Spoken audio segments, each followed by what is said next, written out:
माननीय अध्यक्ष जी, मैं सुबह से जो चर्चा चल रही है 12 बजे से। ओके एक मिनट चेक कराता हूँ। हाँ एक सेकंड चेक कराता हूँ। एक सेकंड में करा रहे हैं, चेक कर रहे हैं। मानेगा माननीय अध्यक्ष जी, 2 मिनट लगता है कभी। सुबह से जो चर्चा चल रही है उसको मैंने बारीकी से सुना है। मुझे लगता है या तो निर्दोष भाव से या तो राजनीतिक कारणों से ढेर सारी भ्रांतियां कई सदस्यों के मन में भी है और कई सारी भ्रांतियां सदन के माध्यम से, आपके माध्यम से पूरे देश भर में फैलाने का प्रयास भी हो रहा है। बिल पर चर्चा का जवाब तो माननीय रिज्जू साहब देंगे। मैं कुछ बातें यहां रखी है, इसको मेरी समझ के हिसाब से क्लैरिफाई करने का जरूर प्रयास करूंगा। माननीय, ये वक्त एक अरबी शब्द है। वक्त का इतिहास मान्यवर कुछ हदीसों से जुड़ा हुआ मिलता है और आजकल जिस अर्थ में वक्त शब्द का प्रयोग किया जाता है, इसका मतलब है अल्लाह के नाम पर संपत्ति का दान, पवित्र धार्मिक उद्देश्यों के लिए संपत्ति का दान। मान्यवर, वक्त का समकालीन अर्थ, अभी जो अर्थ हम समझ रहे हैं, वो इस्लाम के दूसरे खलीफा श्री उमर के समय में अस्तित्व में आया। एक प्रकार से इसकी आज की भाषा में व्याख्या करें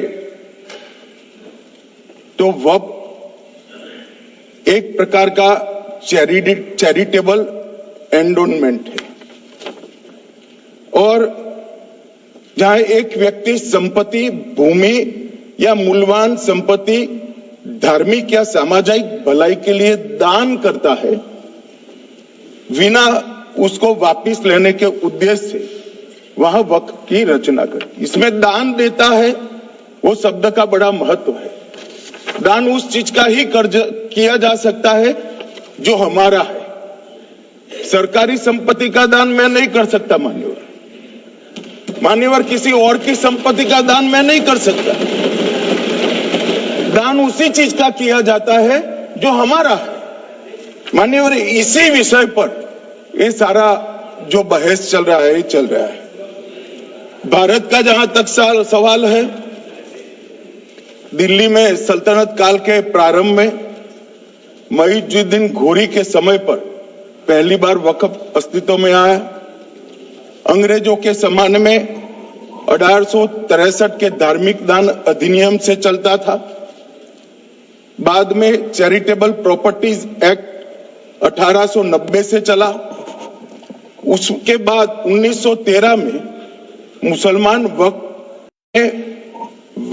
न्याय अधिकरण और वक्फ बोर्डों की स्थापना की। अब ध्यान से सुनिएगा मान्यवर, वक्फ परिषद और वक्फ बोर्ड ये 1995 से आए।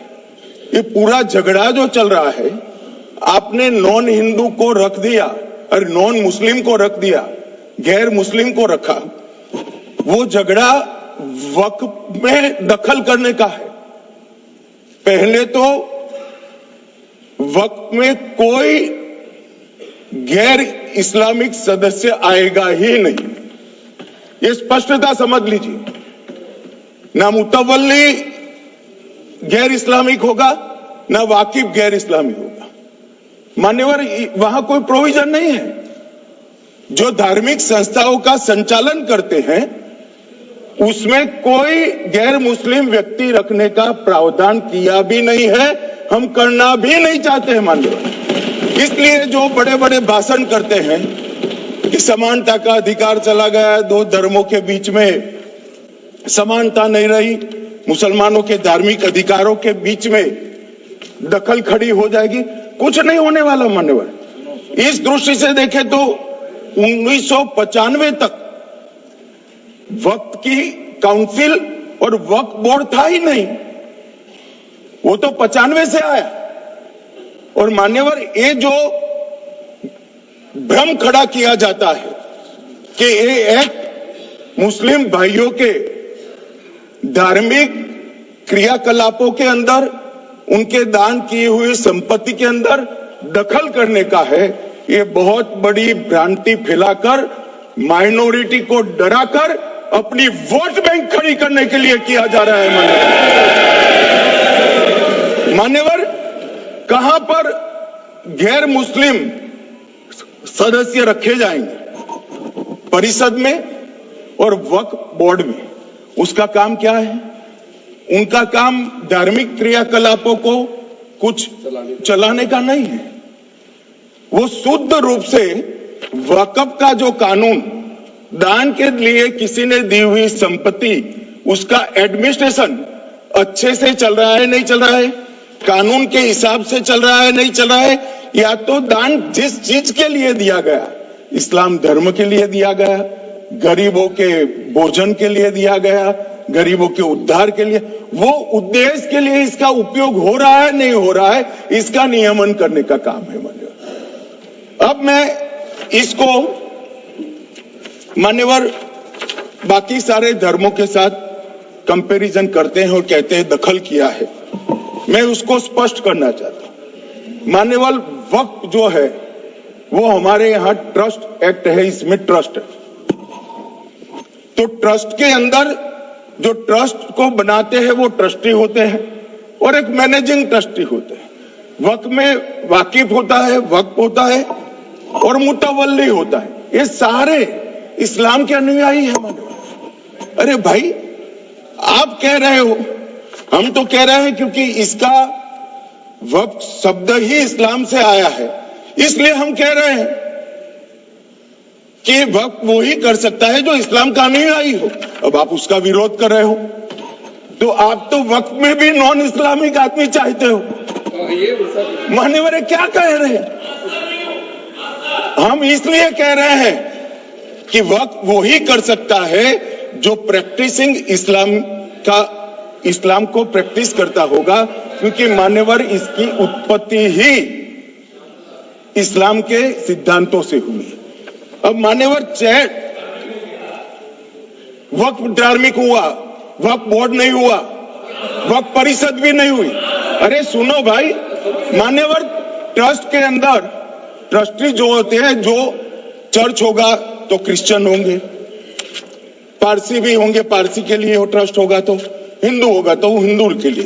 अब चैरिटी कमिश्नर हम कहेंगे कि भाई मुस्लिम क्यों आया? मुझे बताओ, चैरिटी कमिश्नर एक्ट में मुसलमान चैरिटी कमिश्नर बन सकता है या नहीं बन सकता है? उसको ट्रस्ट नहीं चलाना है, उसको चैरिटी के कानून के हिसाब से वो ट्रस्ट चले, उसकी देखरेख करनी है। ये धार्मिक नहीं है, ये धर्म का काम नहीं है मान्यवर, ये एडमिनिस्ट्रेटिव वर्क है। और इसलिए तो फिर चैरिटी कमिश्नर हिंदू होगा तो वो क्रिश्चियनों के ट्रस्ट का कैसे देखरेख करेगा? चैरिटी कमिश्नर क्रिश्चियन होगा तो जैनियों के और हिंदुओं के ट्रस्ट का कैसे देखरेख करेगा?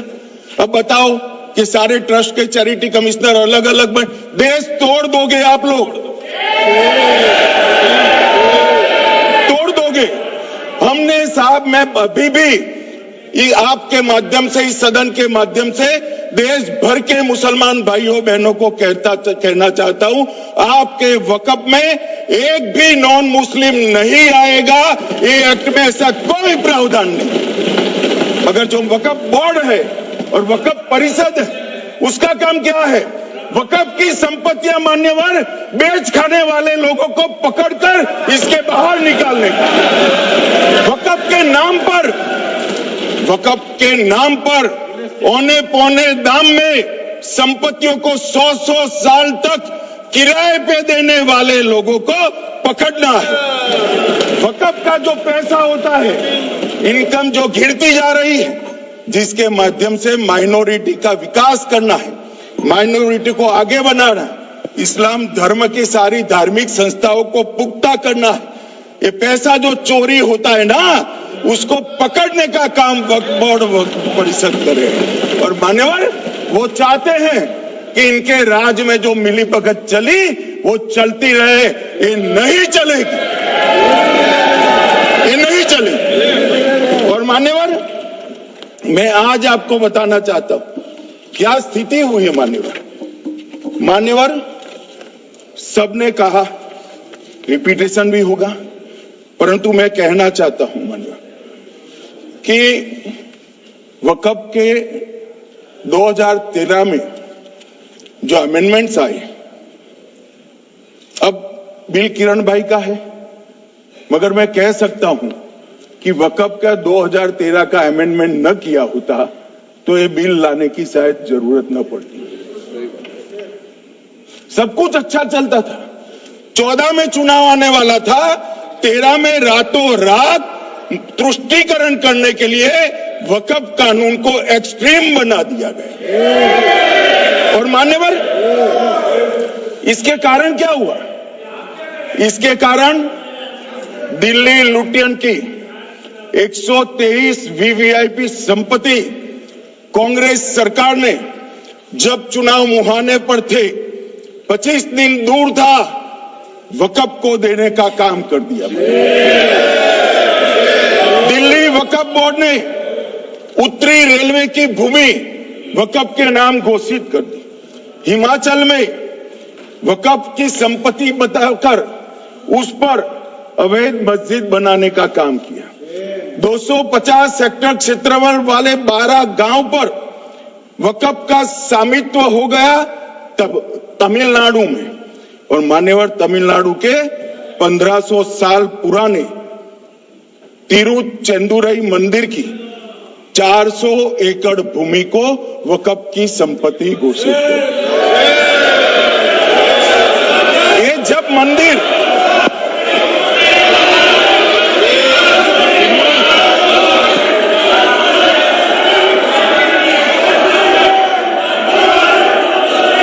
आपको मौका मिले अपनी बात के जना, प्लीज बैठिए।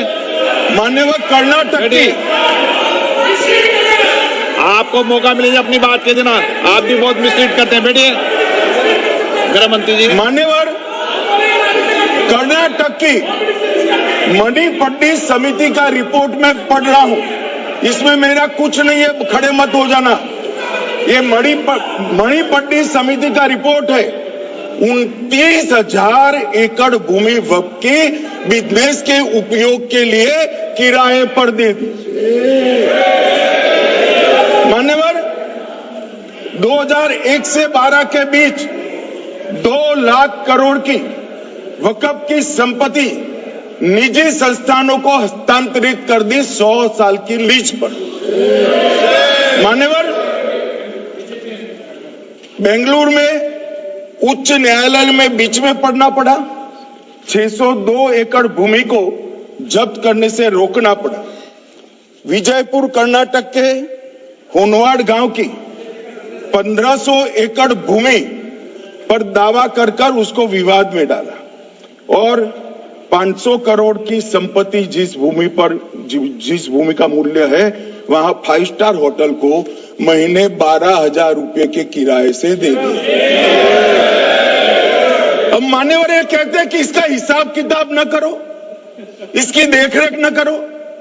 भाई, ये पैसा जो है देश के गरीब मुसलमान का है, ये गन्ना सोटों की चोरी के लिए नहीं, ये इसको रोकने के लिए। और इनके जो ठेकेदार बैठे हैं मान्यवर, ये यहां गरज गरज कर बोलते हैं, कुछ तो समझे बगैर बोलते हैं, कुछ समझ कर बोलते हैं। उनको लगता है कि इससे हम जीत जाएंगे। मान्यवर, कर्नाटक में दत्तापीठ के मंदिर पर क्लेम किया, तालीपरंबा 75 साल पुराने एक दावे के आधार पर 600 एकड़ जमीन का दावा किया और ईसाई समुदाय की भी ढेर सारी जमीनों पर कब्जा कर लिया गया। मान्यवर, आज देश के कई गणमान्य चर्च और चर्च के समूह वक्फ बिल का समर्थन कर रहे हैं। उनको लगता है कि इसका विरोध कर हम मुस्लिम भाइयों की सिंपैथी जीतकर अपनी वोट बैंक पक्का करेंगे। उसमें कोई फायदा नहीं होगा अखिलेश, इसलिए कि 4 साल में मुस्लिम भाइयों को मालूम पड़ जाएगा कि कानून तो उनके फायदे में है। और इसके साथ ये दक्षिण के सारे जो सांसद बोल रहे हैं, अपनी अपनी कॉन्स्टिट्यूएंसी में सारे चर्च को मान्यवर नाराज कर रहे हैं, उनको पता नहीं। सारे चर्च को नाराज करें, सारे चर्च ने रिजोल्व किया है कि हम खिलाफ इसका हम समर्थन करते हैं। मान्यवर, तेलंगाना में 66,000 करोड़ की 1700 एकड़ जमीन पर दावा कर दिया। असम में मोरीगांव जिले की 134 एकड़ भूमि पर दावा हुआ। बिहार का मैं लालू जी के कोर्ट के साथ बाद में बताता हूं। गुरुद्वारा से संबंधित हरियाणा की 14 मरला भूमि को वक्फ को सौंप दिया। और मान्यवर, प्रयागराज में चंद्रशेखर आजाद पार्क को भी वक्फ घोषित किया। और मान्यवर, महाराष्ट्र के वडानगे गांव में महादेव की मंदिर पर दावा किया। और बीड में कंकलेश्वर मंदिर की 12 एकड़ जमीन वक्फ बोर्ड ने जबरन ली। मान्यवर, ये सब जब जो चल रहा है, इसमें आज भी मैं स्पष्ट करना चाहता हूं, वक्फ जो कि मुस्लिम भाइयों की धार्मिक क्रियाकलाप और उनके बनाए हुए दान से ट्रस्ट है, उसमें सरकार कोई दखल करना नहीं चाहती है। मुतवल्ली भी उनका होगा, वाकिफ भी उनका होगा, वक्फ भी उनका होगा। परंतु वक्फ की संपत्ति, इसका रख रखाव ठीक से हो रहा है नहीं। वक्फ का संचालन कानून के हिसाब से हो रहा है, निजी उपयोग के हिसाब से। सैकड़ों साल पहले किसी बादशाह ने दान किया, हमारी भाषा में कहो तो धर्मादा किया। अब इसकी संपत्ति को आप 12,000 रुपये में 5 सितारा होटल बनाने के लिए दे देते हो, ये उचित है क्या भाई? वो पैसा गरीब मुसलमान के कल्याण के लिए करिए, तलाकशुदा महिलाओं के कल्याण के लिए करिए, जो अनाथ बच्चे हैं उसके कल्याण के लिए करिए। मानिए, और ये करने की जगह बेरोजगार मुसलमान युवाओं के लिए स्किलिंग का काम करिए। लाखों करोड़ों रुपए की भूमि मान्यवर, और इनकम 126 करोड़ रुपया। रेलवे की जितनी जमीन है, जिसमें हजारों करोड़ लाखों करोड़ का रेलवे का कारोबार चलता है, इतनी भूमि वक्फ के पास है और इनकम 126 करोड़ रुपए। मान्यवर कहते हैं कि इनकम का क्या उद्देश्य है?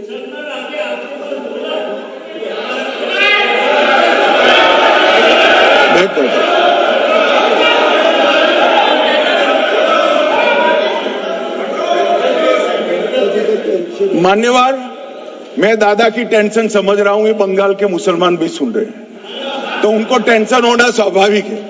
मान्यवर, लालू प्रसाद जी, आज आरजेडी के सारे सदस्य बोले, जब 2013 का अमेंडमेंट आया, मैं लालू जी का तो पूरा पढ़ना चाहता हूं, बाकी सदस्यों का सिर्फ टोकन पढ़ूंगा। लालू जी ने क्या कहा?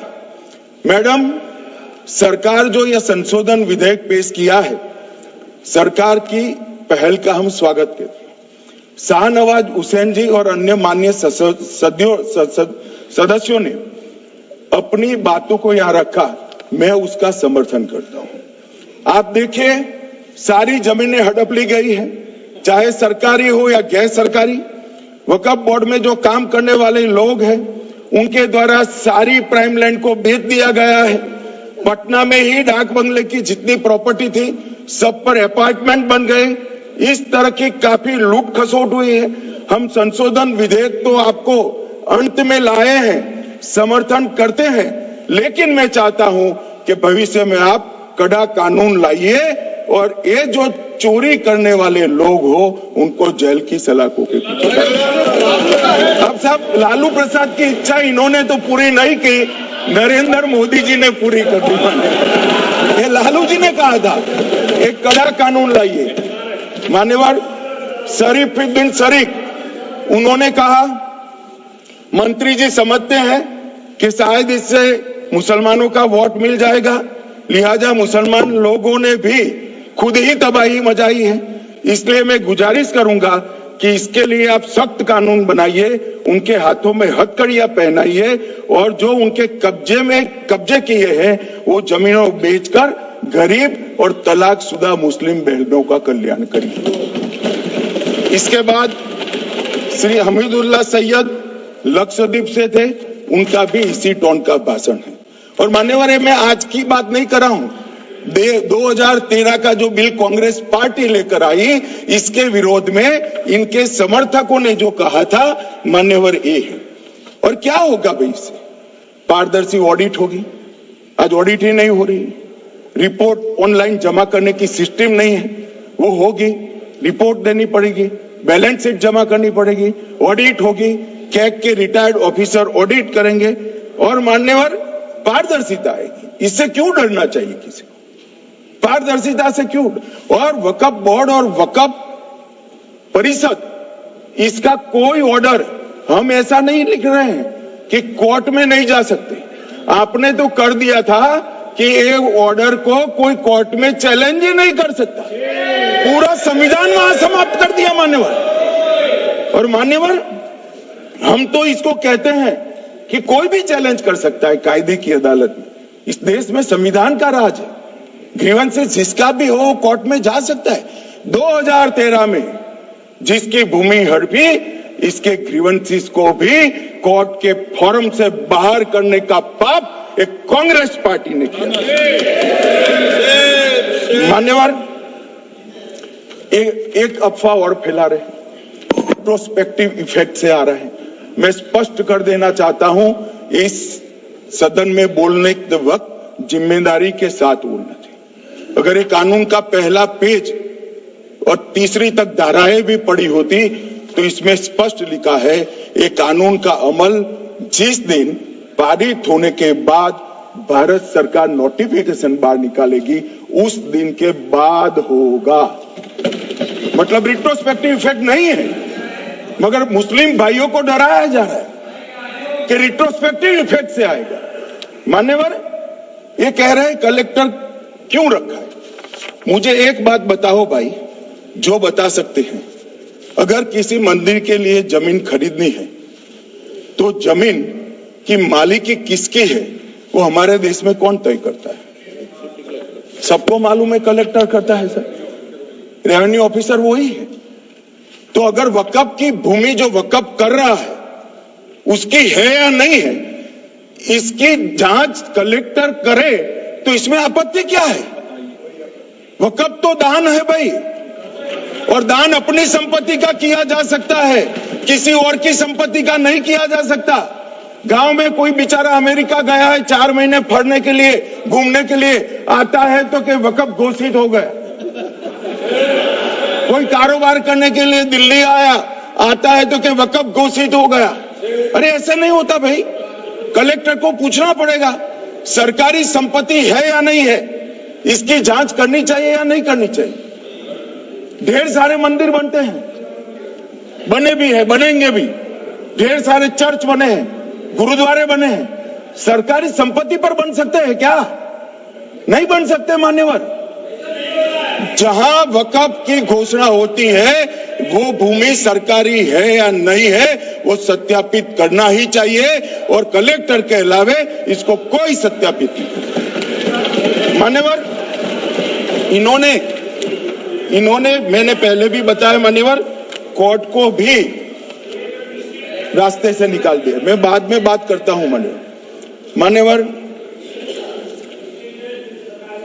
ये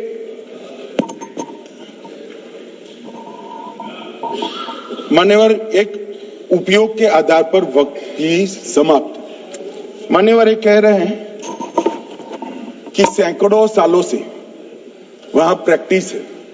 अब वो तो वक्फ रजिस्टर हो गया, आपने घोषित कर दिया, वक्फ में रजिस्टर भी हो गया, अब इसका सवाल नहीं है।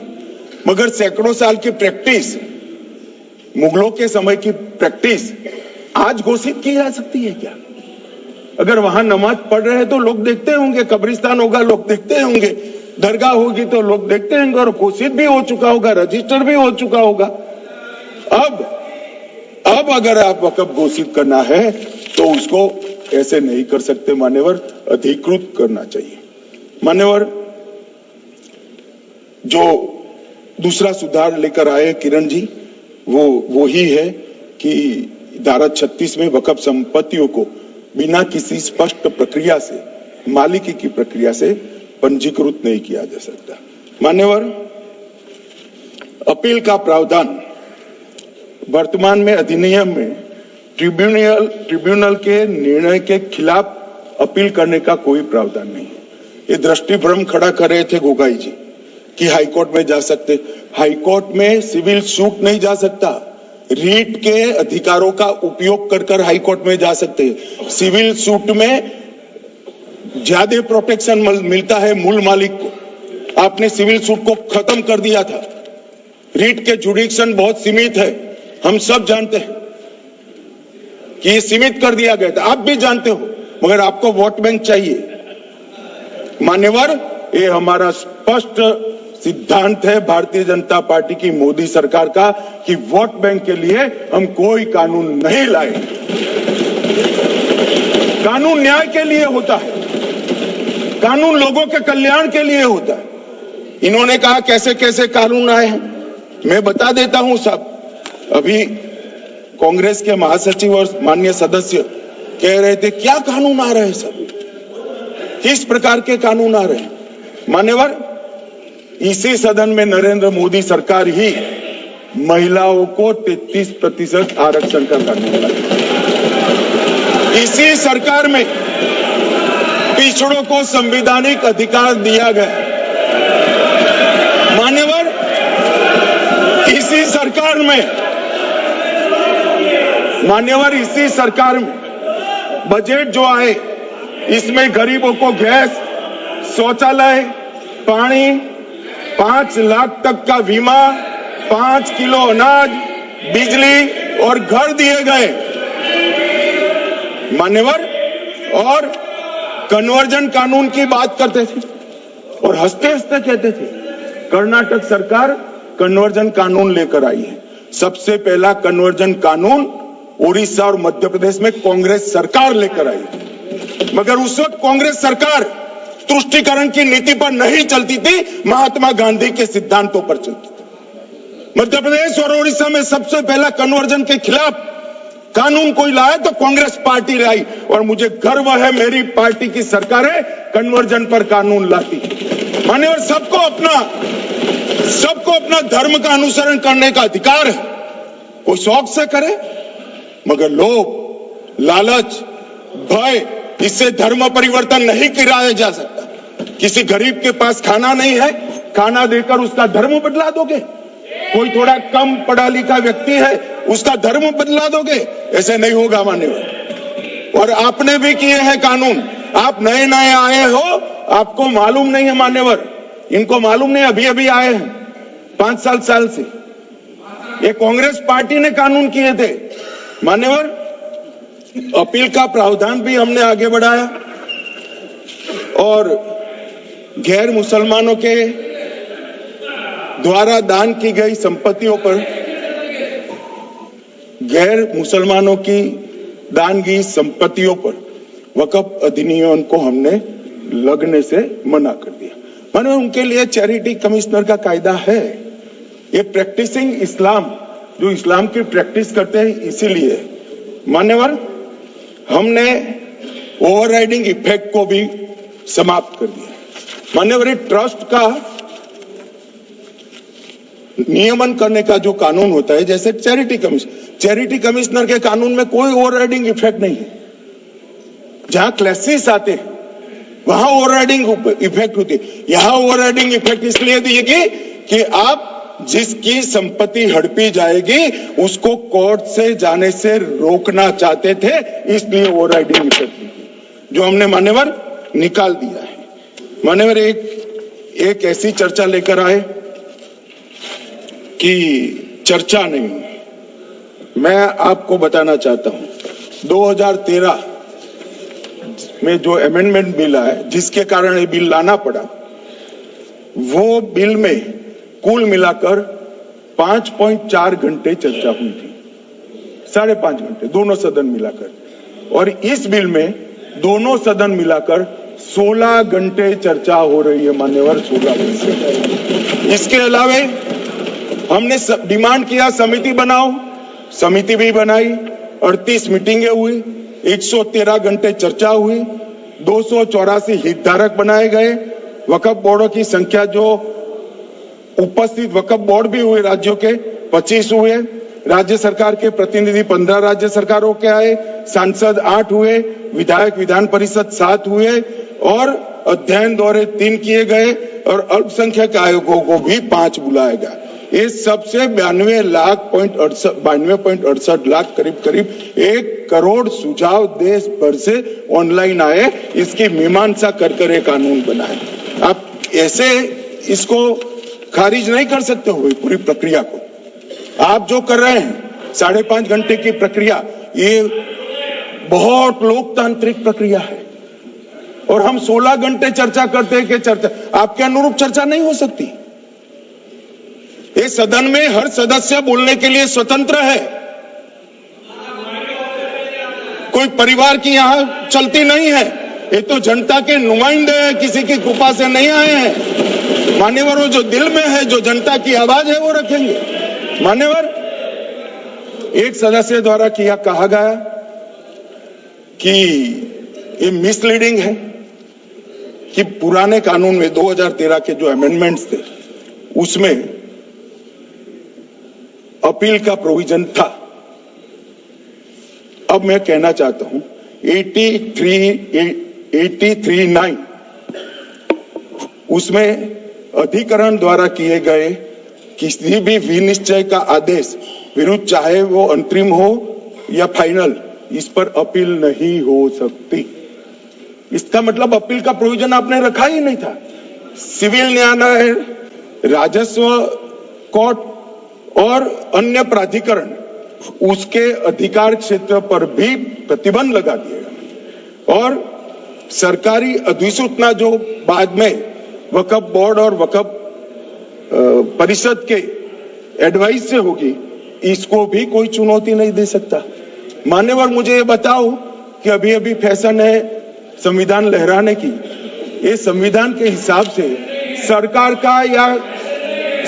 का या किसी भी निजी संस्था का कोई भी फैसला मान्यवर कायदे की कोर्ट से बाहर कैसे हो सकता है? कोई भी फैसला हो, ये देश की अदालत वो फैसले तक रीच नहीं रखेगी। नागरिक ग्रीवेंसेस लेकर कहां जाएंगे? जिसकी भूमि हड़प कर ली गई वो कहां जाएगा? ऐसा नहीं चलेगा। आपकी वोट बैंक के लिए आपने किया था, हम खारिज कर रहे हैं, ऐसा नहीं चलेगा। अदालत में जाइए, जिसको ग्रीवेंसेस है इधर और साइड से, और अदालत न्याय करेगी। न्याय के लिए तो अदालतें बनी है। और मान्यवर, यहां एक सदस्य ने कह दिया माइनॉरिटी इस कानून को स्वीकार नहीं करेगी। क्या धमकाना चाहते हो भाई? संसद का कानून है, सबको स्वीकार करना पड़ेगा। स्वीकार नहीं करेंगे मतलब क्या है? कैसे बोल सकते हैं कोई हम कानून को स्वीकार नहीं करेंगे? एक कानून भारत सरकार का है, हर एक पर बंधन करता होगा और इसको स्वीकार करना पड़ेगा। मान्यवर, ये हमने तो खैर वक्फ को छेड़खानी नहीं की, वक्फ बोर्ड और वक्फ परिषद के अंदर बदलाव किया है, मगर वक्फ के लिए भी क्या क्या जजमेंट आए। सैयद फजल पुकोया थंगल बनाम भारत संघ 10/11/28 को केरल उच्च न्यायालय ने उन्होंने कहा वक्फ बोर्ड एक स्टैट्यूटरी बॉडी है, यह मुस्लिम समुदाय का प्रतिनिधि निकाय नहीं है। इसका फंक्शनिंग मान्यवर एडमिनिस्ट्रेटिव है। धार्मिक क्रियाकलापों को तो वक्फ ने करना है, चाहे कब्रिस्तान हो, चाहे दरगाह हो, चाहे मस्जिद हो, चाहे चैरिटी का काम। वो वक्फ बोर्ड को नहीं करना है भाई। ये केरल हाईकोर्ट ने किया, इलाहाबाद हाईकोर्ट ने भी, उसने तो मुतवल्ली तक भी कहा है। अगर हम मुतवल्ली तो जो धर्म का है वही रखेंगे।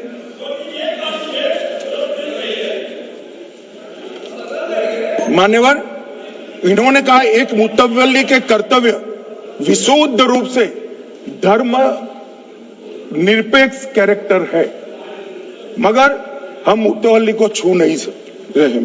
मान्यवर ये कह रहे थे, मान्यवर ये कह रहे थे कि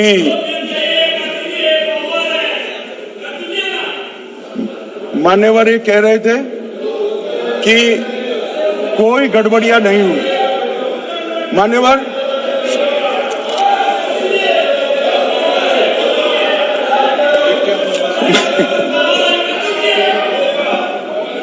मान्यवर 2013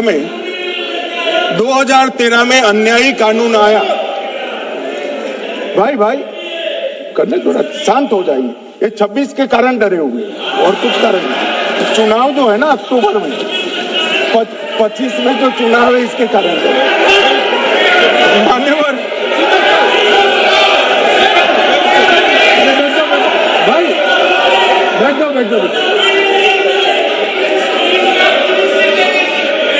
मान्यवर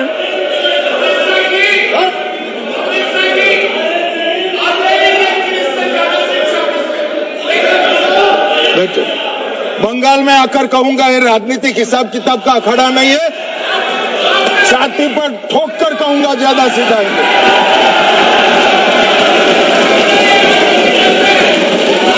मान्यवर 2013 के, अरे बैठ जाओ वकील साहब बैठ जाइए। मान्यवर 2013 में वो भी रिपीट होने वाले हैं। मान्यवर 2013 में बैठ जाओ। मान्यवर 1913 से लेकर 2013 तक 1913 से 2013 तक वक्फ बोर्ड का कुल एकड़ में भूमि सब वक्फ का मिलाकर 18 लाख एकड़ था। मेरी विनंती है सभी सदस्य इसको ध्यान से सुनिए। 1913 से 2013 तक 18 लाख एकड़ और 13 से 25 तक एक कानून बनने का परिणाम क्या आया, और नई 21 लाख एकड़ भूमि बढ़ गई। अब मान्यवर 39 लाख एकड़ जो भूमि है उसमें 21 लाख एकड़ 13 के बाद है। अब ये कह रहे हैं कि इसका दुरुपयोग नहीं हो रहा है। मान्यवर, और लीज पर दी गई संपत्तियां 20,000 थी और 25 में रिकॉर्ड के हिसाब से, हो सकता है गलत भी हो सकता है, रिकॉर्ड्स के हिसाब से शून्य हो गई। तो मान्यवर संपत्तियां कहां गई? मान्यवर बेच दी गई। किसकी संपत्ति से, किसकी परमिशन से बेचा? मान्यवर मैंने पहले ही कह दिया कि केरल और देश भर के Catholic bishop council, Catholic bishop conference of India, Catholic Congress Kerala, भारतीय कैथोलिक धर्मगुरुओं की महासभा, केरल चर्चों की संयुक्त परिषद, कैथोलिक कांग्रेस केरला, इस सब ने इस बिल का समर्थन करा है और कहा है अन्यायी 2013 का सुधार। हम अकेले नहीं कह रहे मान्यवर। और मान्यवर इसी एक्ट में हमने एक बात कही कि जो योगदान था वक्फ बोर्ड का वो 7% से घटाकर 5% कर दिया। मान्यवर उल्टा समझ रहे हैं। मान्यवर यह बिल जमीनों की सुरक्षा प्रदान करेगी। मान्यवर किसी की जमीन अब घोषणा मात्र से वक्फ नहीं बनेगी, उसको प्रोटेक्शन। मान्यवर, पुरातत्व विभाग और एएसआई की जमीन को हम सुरक्षा देंगे। आदिवासी भाइयों की शेड्यूल 5 और शेड्यूल 6 की जो जमीन है वो सुरक्षित हो जाएगी। निजी संपत्ति जो आम नागरिकों की है वो भी सुरक्षित हो जाएगी। और वक्फ करने के लिए स्वामित्व को दान तो साहब अपनी संपत्ति का ही कर सकते हैं, गांव की संपत्ति का दान नहीं कर सकते। तो वक्फ निजी संपत्ति से ही स्वामित्व के बगैर नहीं हो पाएगा। इसमें पारदर्शिता लाने के लिए सूचना की प्रक्रिया को दाखिल किया गया है। वक्फ बोर्ड की वक्फ की जो संपत्ति घोषित करने की अधिकार थे उसको समाप्त कर दिए, कलेक्टर से सर्टिफाइड कराना पड़ेगा और नए वक्फ पारदर्शी तरीके से पंजीकृत भी करने पड़ेंगे। रजिस्ट्रेशन के बगैर कोई संस्था नहीं चल सकती। और मुस्लिम ट्रस्ट अब तक के जो है उसको हमने इस जो माफ करना, कई सारे ऐसे मुसलमान भाई हैं जो वक्फ के कानून को अंदर दायरे में आना नहीं चाहते। मुझे मिले थे वोरा समाज वाले, वोरा समाज है, अहमदिया है, कई सारे ऐसे समुदाय हैं, सिया भी है, पसमंदाओं के भी कुछ ट्रस्ट है। वो सभी को मैं एक आनंद का समाचार देना चाहता हूं, अब मुसलमान भी ट्रस्ट एक्ट के अंदर अपना ट्रस्ट रजिस्टर करा सकता है। इसके लिए कंपलसरी नहीं है कि वो वक्फ के कानून में भी जाए, चैरिटी कमिश्नर एक्ट के तहत वो करने वाला है। मान्यवर, भूमि के रिकॉर्ड का कार्यालय होगा, समाचार पत्र और क्षेत्रीय भाषाओं में इसकी एडवर्टाइज दी जाएगी। ढेर सारे प्रावधान मान्यवर इसके अंदर किए हैं। महिला, सिया, पसमंदा, वोरा, अहमदिया, उनका हमने समावेश किया ही है। और उन्होंने कहा, मैं सुन रहा था, मान्यवर एक फैशन हो गई, राम जन्मभूमि का मंदिर बनाने की बात आई तो इस देश के अंदर खून की नदियां बह जाएगी, मुसलमान रोड पर आ जाएगा, मुसलमानों का ये हो जाएगा, वो जाए, ट्रिपल तलाक, फिर से डर, सीए आया कि मुसलमानों की नागरिकता चली जाएगी। जिन जिन ने भाषण किया है, एक मुसलमान की नागरिकता गई है तो बता दो। मुसलमान भी जानता है। और मैं तो आपके माध्यम से देश के मुसलमानों को अपील करना चाहता हूं, मान्यवर, मैंने बहुत झेला है। ये कहते थे कि सीए कानून मुसलमानों की नागरिकता लेने 2 साल हो गए, एक भी मुसलमान की नागरिकता गई है तो सदन के पटल पर रखी। कितना झूठ फैलाया इन्होंने। मान्यवर, धारा 370 हटाई, ये कह रहे थे मुसलमानों का ये हो जाएगा, वो हो जाएगा, फिर से उमर अब्दुल्ला जीत कर आज शासन कर रहे हैं। आतंकवाद समाप्त हो गया, विकास शुरू हो गया, पर्यटन बढ़ गया। मान्यवर, एक कांग्रेस पार्टी और उसके साथियों ने मुसलमान भाइयों को डरा डरा कर अपनी वोट बैंक खड़ी करने का काम किया। हम नहीं डरा रहे मुसलमानों को, आप डरा रहे हो भाई। आप कह रहे हो ये हो जाएगा। मैं कहता हूं इस देश के नागरिक को किसी भी धर्म का हो कोई आंच नहीं आएगी। मान्यवर, ये नरेंद्र मोदी सरकार का सरकार। मान्यवर,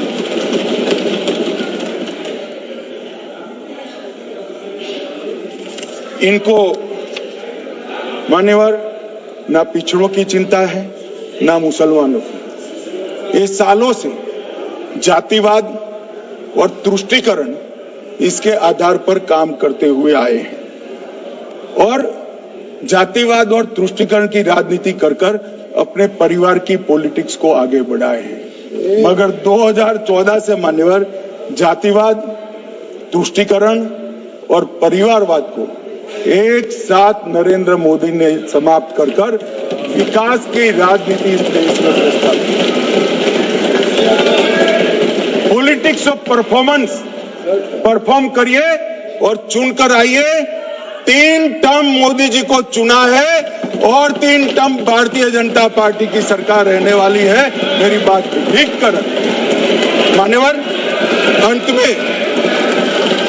अंत में मैं किरण जी को बहुत बहुत बधाई देना चाहता हूं कि बहुत अभ्यास कर सारे दूषणों को निकालकर वक्फ कानून को शुद्ध, पारदर्शी और उद्देश्यों को समर्पित बनाने का काम रिज्जू साहब लेकर आए हैं। मैं इसका समर्थन करता हूं।